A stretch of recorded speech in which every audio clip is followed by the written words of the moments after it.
Muito bem, estamos aqui no quadro Trello, onde nós temos aqui o acompanhamento dos módulos que estão ficando prontos, né?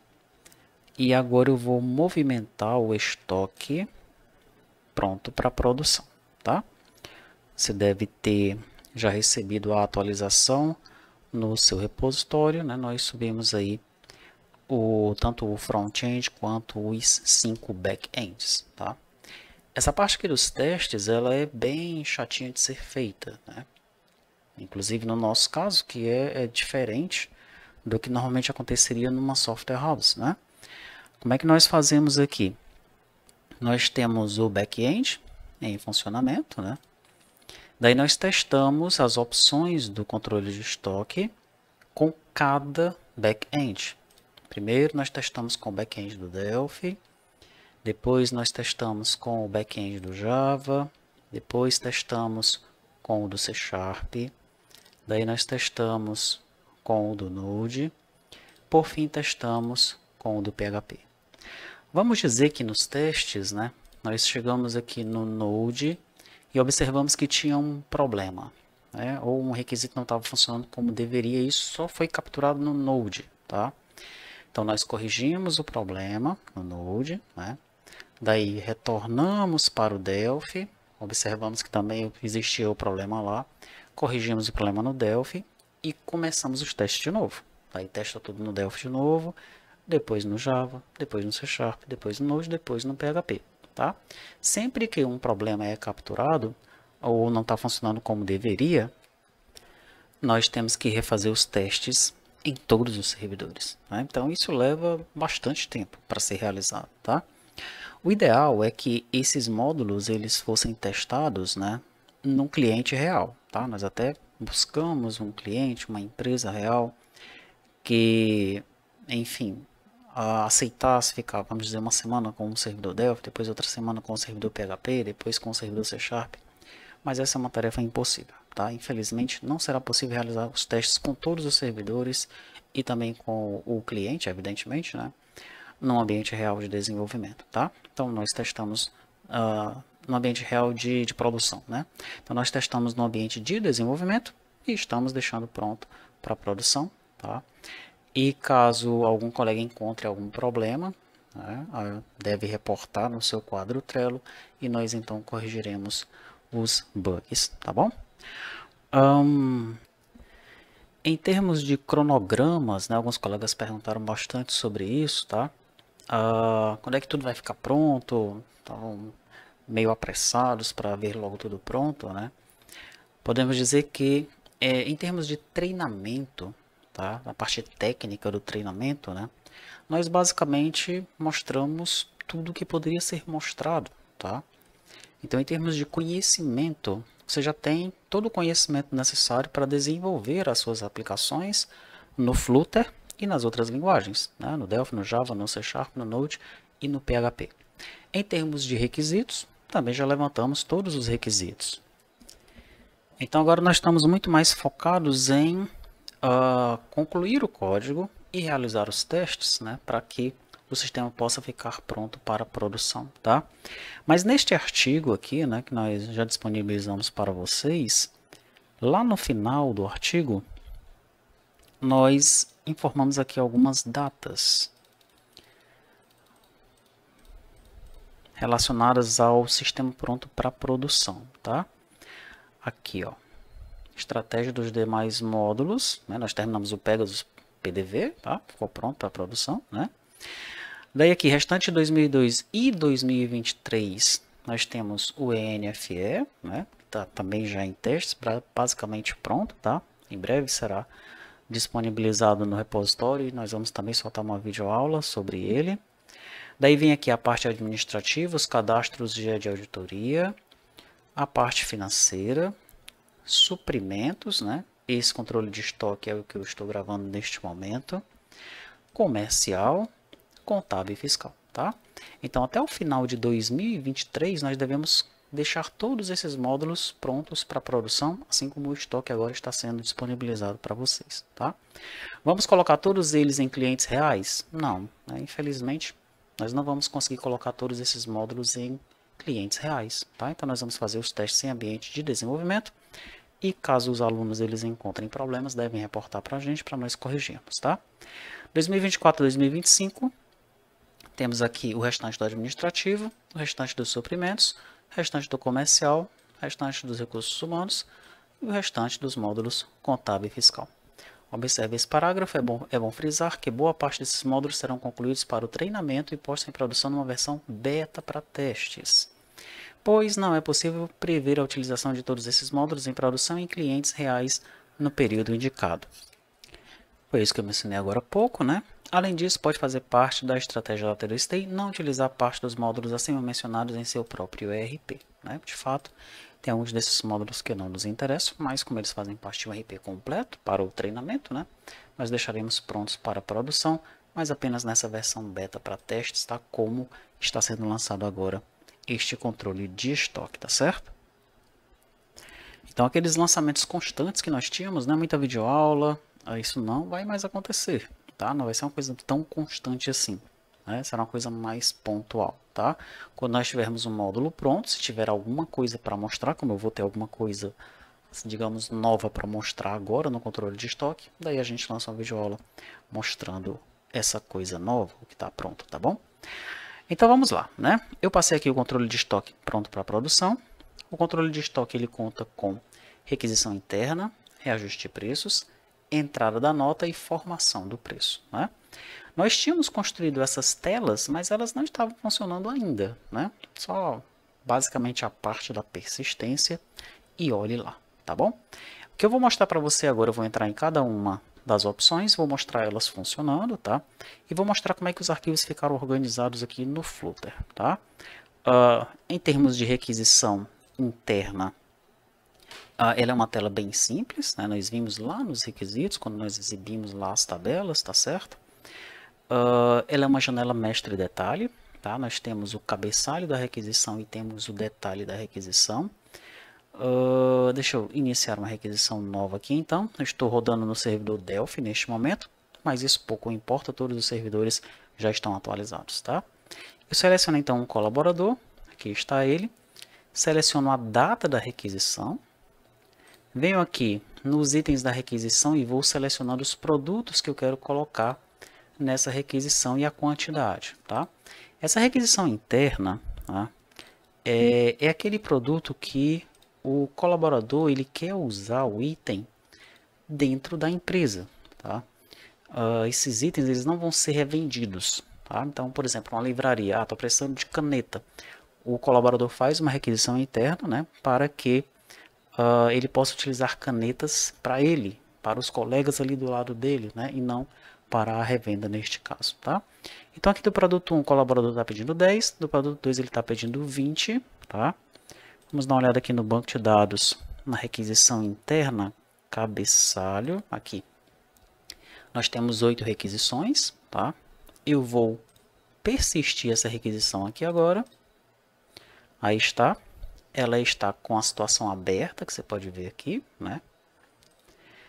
Se eu vier aqui, ó, a situação dela está aberta, tá bom? E quando um gerente, por exemplo, vier aqui e deferir essa requisição, o estoque ele vai ser decrementado, tá? Vamos voltar aqui no banco de dados para mostrar para você. Aqui nessa requisição 9, né, que está com o status aberto ainda, os itens que eu coloquei nela aqui, ó, foram os itens 1 e 2, tá bom? Então, vou vir aqui na tabela produto, nos itens 1 e 2, ó, tá? Vou dar uma olhada aqui como é que tá o estoque deles, ó. O 1 tá 315 e o 2 tá menos 5, né? Quando eu deferir aquela requisição, tá? Você viu que eu coloquei lá a quantidade de 20 e 10, eu acredito, né?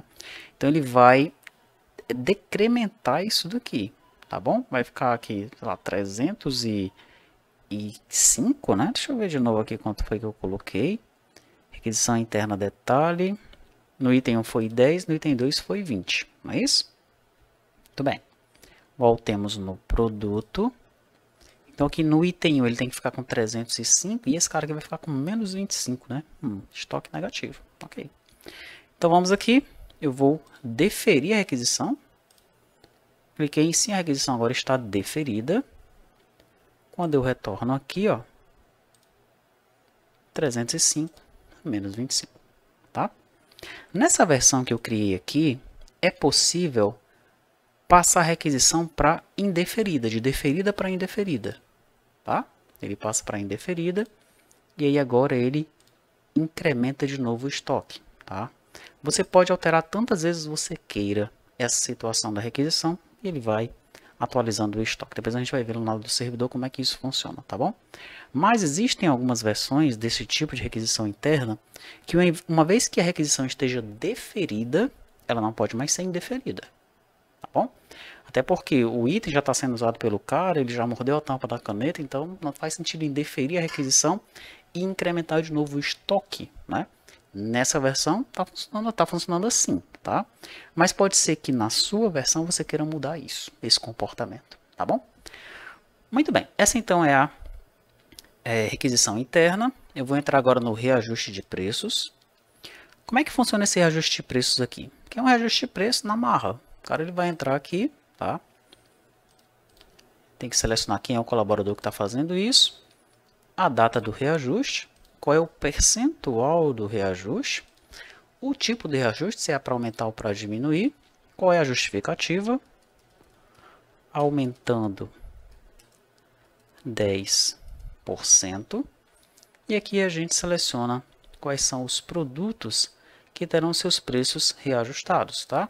Eu vou selecionar o produto 1 e vou selecionar o produto 2. Nós deixamos dessa maneira, você pode selecionar isso aqui por subprodutos, tá?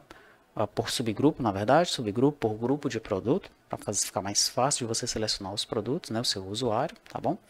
Esse botãozinho aqui ele vai realizar os cálculos, né? Nós estamos aumentando em 10%, então se eu vier aqui e clicar, ó, o produto 1 ele vai ficar o valor reajustado para 3.530 e o produto 2 para 5.038. Voltando aqui, ó, ele está 3.209.488, né? 3.209.489, ele está arredondando aqui, né? Vai para 3.530 e 5.038. Vou salvar, salvei, e quando eu vier aqui, ele já atualizou o valor do meu item, tá? Muito bem. Vou retornar aqui, vou entrar agora na formação do preço, formação de preço do produto, tá? Existem várias maneiras de criar essa formação do preço aqui, tá bom? No nosso caso, nós estamos levando em consideração os encargos e o markup, tá? Então, eu vou colocar aqui uma taxa de 10 para os encargos, uma taxa de 20 para o markup. Vou selecionar os itens que eu quero ajustar, selecionar o produto 1 e o produto 2. Novamente, você pode facilitar essa seleção por subgrupo, digamos assim, tá? Ou por grupo de produto, e aí um grupo de produtos vai ser selecionado automaticamente, né? E aqui, ó, com base nesses encargos, nesse markup, e o valor do produto que era 1.234, que é o valor da compra, tá? 1.234, ó, valor da compra. Que a formação do preço ela se baseia no valor da compra e não no valor da venda, tá? Então, de 1.234, ele vai para 1.646. E o produto 2 de 4 vai para 5,33. Já vou mostrar qual é o cálculo por trás disso daqui no código-fonte aqui do Flutter, tá bom? Perfeito. Fiz isso daí, ó, 1.646 e 5,33, tá? Que vai ficar 1.643 e aqui 5,33, beleza? Vou salvar. Salvei. Quando eu venho aqui, ó, ele já atualizou para mim o valor da venda, né, com base na formação do preço. E agora eu tenho a entrada da nota fiscal. Essa entrada da nota fiscal, nós fizemos de tal forma que o usuário ele consiga importar um XML da nota, tá? Então, chegou a nota, né? O cara ele precisa dar entrada na nota, tá? E ele vai dar entrada nessa nota a partir do XML. Então, o fornecedor tem que mandar o XML para o usuário, tá bom? Eu entro aqui, seleciono quem foi o fornecedor, seleciono o XML da nota. Eu tenho aqui um exemplo de XML, ó, Vou selecionar. Pronto. Ele carregou aqui os detalhes da nota, tá? Ele carregou também os dados do emitente e carregou aqui os itens dessa nota, tá? Ah, mas está faltando aqui dados de duplicata, fatura, remédio. Esses dados eu não coloquei, tá? Então na minha versão eu não preciso disso. Mas você pode colocar, é bem simples de ir inserindo outras páginas aqui de acordo com a sua necessidade. Você pode deixar do jeito que você desejar essa tela aqui, tá bom? Selecionei a nota. Eu tenho aqui, ó. Observe que esses itens são os itens que estão sendo inseridos ali, tá? É a partir desse item aqui, ó.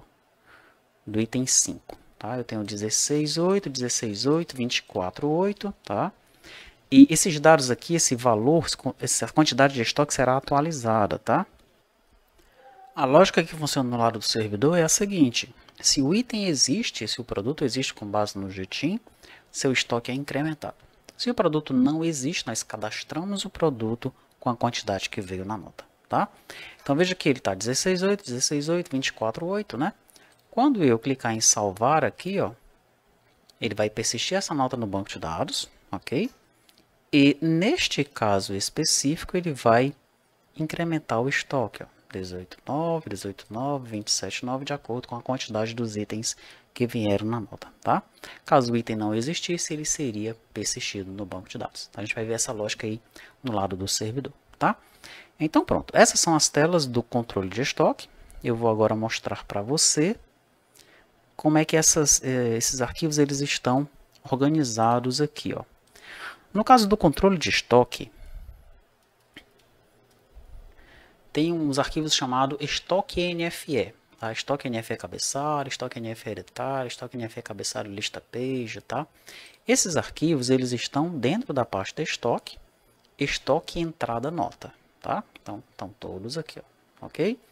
Daí eu não vou entrar no mérito de explicar a estrutura desses arquivos, porque você já conhece essa estrutura. Você já sabe o que é uma lista page, já sabe o que é uma page, uma persist page, uma detalhe lista page, tá? Isso aqui você já conhece, tá bom? Nós já vimos isso daqui em várias videoaulas anteriores, tá? Então essa estrutura eu não vou mostrar, apenas para você saber que está dentro dessa pasta, ó, estoque entrada nota, tá certo? Daí, na entrada da nota aqui, né? O que é que nós temos de diferente aqui, tá? O que é que o gerador ele não criou para a gente, né? Ele não criou esse botão aqui, ó, importar XML da nota, tá bom? Então eu vou procurar este botão aqui, Ctrl Shift F, importar XML da nota fiscal, tá? Tá aqui o botão, ok? Esse botão ele chama esse método, ó, importar XML nota, vou pressionar F12, que está. Quando eu clico então nesse botão, ele pergunta se eu desejo importar o XML da nota, tá? Daí se eu respondo sim, ele chama aqui um File Picker Result, tá? Ele abre uma janelinha para eu selecionar um arquivo. As extensões permitidas é apenas o XML, tá certo?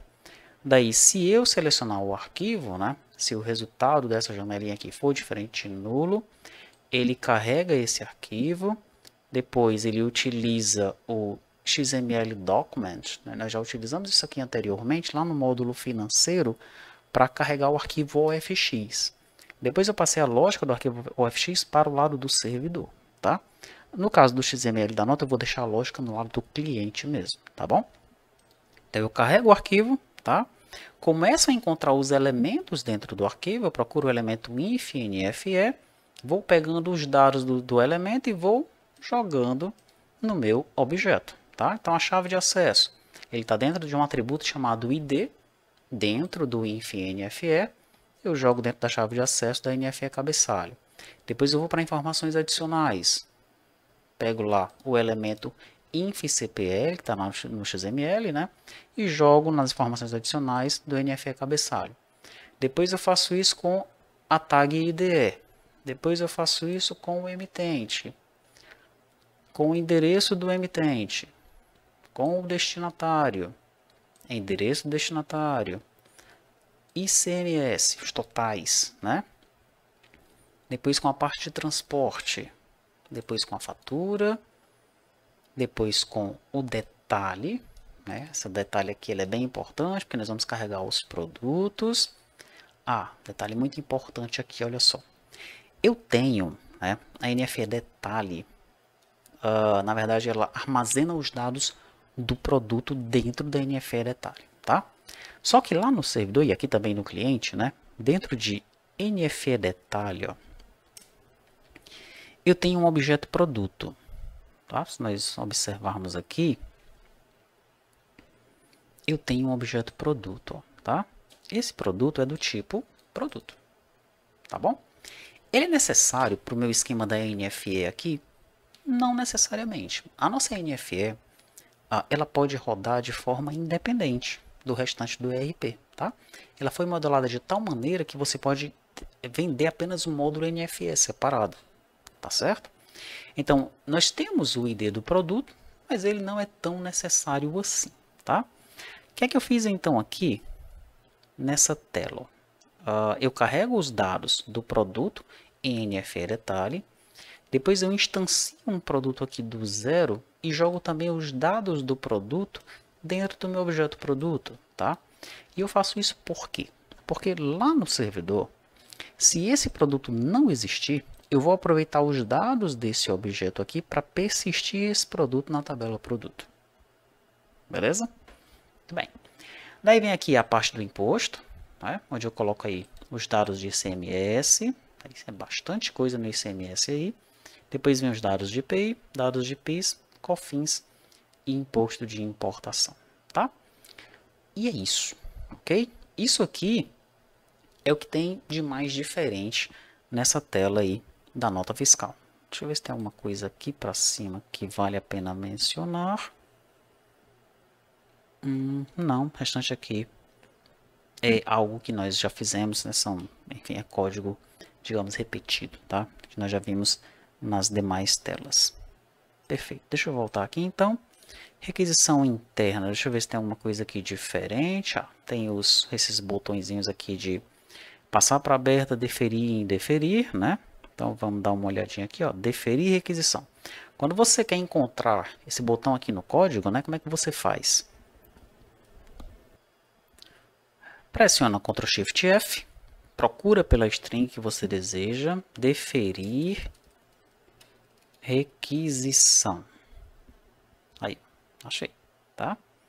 Clica e aí eu achei aqui o botão. Ele está dentro de qual página? Está dentro dessa página aqui, ó. Requisição interna cabeçalho persist page. E essa página está dentro de qual pasta?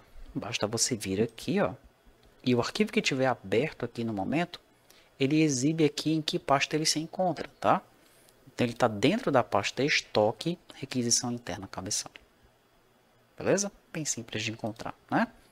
Então tá, nós temos lá os três botões, né? Ó, passar para aberta, deferir e indeferir. Tá aqui eles, passar para aberto, deferir e indeferir. O que é que acontece aqui? Para passar para aberto, eu passo a situação do objeto para aberto e chamo o método salvar, que está lá no page, né? Na página principal, página page é a página principal, a página mestre, tá? Ela tem um método chamado salvar, e quando eu chamo uma página de detalhe, eu passo esse método como um callback. Você sabe disso, nós já vimos isso em módulos anteriores, né? Então eu só passo aqui, ó, chamo o método salvar no callback e ele vai realizar todo o salvamento que é preciso ser realizado, tá? Deixa eu pressionar um F12 aqui.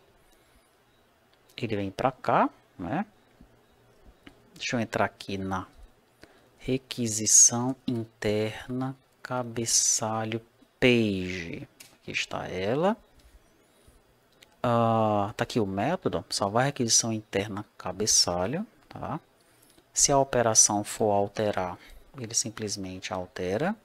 Se não for, se for inserir, a primeira situação sempre é aberta, tá? Queria mostrar isso aqui também para você. Muito bem, voltando aqui então, o aberta passa a situação para aberta e salva, o deferida passa a situação para deferida e salva, e o indeferida passa a situação para indeferida e salva, tá? E o estoque, como é que ele faz para realizar o controle, decrementar, incrementar?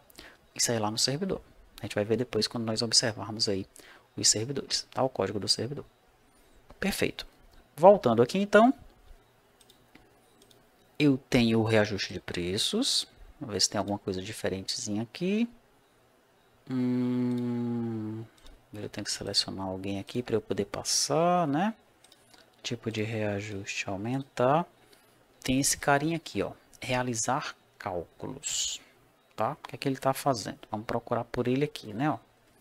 Realizar cálculos. Realizar cálculos, ele encontrou aqui dentro de estoque e formação detalhe e estoque e reajuste detalhe. Nesse caso aqui eu estou analisando o estoque e reajuste, né? Então eu vou entrar no estoque e reajuste, aqui está. Realizar cálculos, o que é que ele está fazendo? Quando eu pressiono o botão, ele faz um laço na lista, ou seja, em todos os produtos que estão aqui, tá? Daí, se o tipo de reajuste for aumentar, onde é que está esse tipo de reajuste? O tipo de reajuste está aqui, ó, tá? Se o tipo de reajuste for aumentar, ele pega o valor original e multiplica pela taxa dividido por 100. Ok? Esse 1 mais aqui é uma jogada que nós fazemos, né? Para que não seja preciso aumentar demais aqui a conta. Deixa eu mostrar para você aqui. Calculadora. Por exemplo, eu tenho 100, tá? Daí eu quero colocar 10% em cima desse 100 e já pegar o total. Como é que eu faço? Teria que fazer assim, né? 100 vezes 10 dividido por 100 mais aqui, meu Deus, está aqui, mais 100, aí finalmente eu teria 110, né? Mas se eu fizer assim, ó, 100 vezes 1,10, eu já chego no 110, tá? Então esse 1 ponto aqui, eu somo 1 com a taxa, é o que eu estou fazendo aqui, ó, somo 1 com a taxa, tá? Isso aqui economiza o meu cálculo, digamos assim, tá certo? E aqui eu reajusto o valor, se for para aumentar, se for para diminuir é quase a mesma coisa. Mas no lugar de eu somar esse 1 com a taxa, eu diminuo ele da taxa, tá? E eu também chego no valor desejado. Depois disso eu dou um set state e ele já atualiza o valor para mim, né? Já atualiza os dados na tela para o usuário, tá? Muito bem, isso é o que tem de mais diferente aqui. Daí nós temos, sim, desejo fechar e perder. Nós temos a formação de preço, tá? Que trabalha em cima dos mesmos objetos do reajuste, ok? Essa formação de preço trabalha em cima do reajuste, estoque, reajuste, detalhe, tá? Na verdade, é isso mesmo, estoque, reajuste, cabeçalho, estoque, reajuste, detalhe nos objetos, tá? A página é separada, né? Mas os objetos são os mesmos, tá bom? Nós vamos consumir a mesma rota lá no servidor, tá? O que nós temos de diferente? De novo esse botãozinho aqui, realizar cálculos, né? Que inclusive nós já encontramos ele aqui, ó. Realizar cálculo, tá aqui ele em cima, no formação de preço. Ó. O estoque formação de preço, onde é que ele fica? Ele fica dentro dessa pasta aqui, ó. Estoque formação preço. Tá? Dentro de estoque eu tenho estoque entrada nota, estoque formação preço, estoque reajuste e requisição interna. São os 4 botões que nós temos. Temos então 4 pastas com as suas devidas páginas, tá bom? Perfeito. Então, no formação do preço aqui, o que acontece para a realização do cálculo? Coloquei até uma formulazinha aqui, tá? O C é o valor da compra, o E é o percentual de encargos sobre as vendas, o M é a percentagem de markup sobre o custo, o P é o preço da venda. Como é que eu calculo então para formar? P é igual a C, 1 mais M dividido por 1 menos E, tá? Esse cálculo está aqui embaixo, ó. Eu faço um laço então em todos os itens, né? Na lista de estoque, reajuste, detalhe, tá? E esse cálculo que eu estou fazendo aqui, nessa linha, representa essa fórmula que você está vendo aqui em cima. Tranquilo? Depois que eu realizo o cálculo em todos os itens, salvei, mandei para o servidor. Ele vai pegar então o valor do reajuste e vai colocar lá no preço da venda do produto, tá? Então é isso. Essas são as telas que nós temos para o controle de estoque aqui no lado do cliente, de acordo com o que existia aqui nos nossos requisitos, né? Estoque, ó, quais eram as telas? Entrada da nota, requisição interna, reajuste de preço e informação do preço da venda. Ele então está pronto para produção, tá? Eu vou agora desenvolver uma videoaula mostrando como é que está o código nos servidores. Vou fazer uma videoaula só, tá? Vai ficar até interessante para que você compare o código entre os servidores, entre as linguagens, tá? Então, você deve assistir essa videoaula, né, para ver quais são ali as novidades ou algo de diferente que nós temos ali nos servidores em relação ao controle de estoque, tá bom?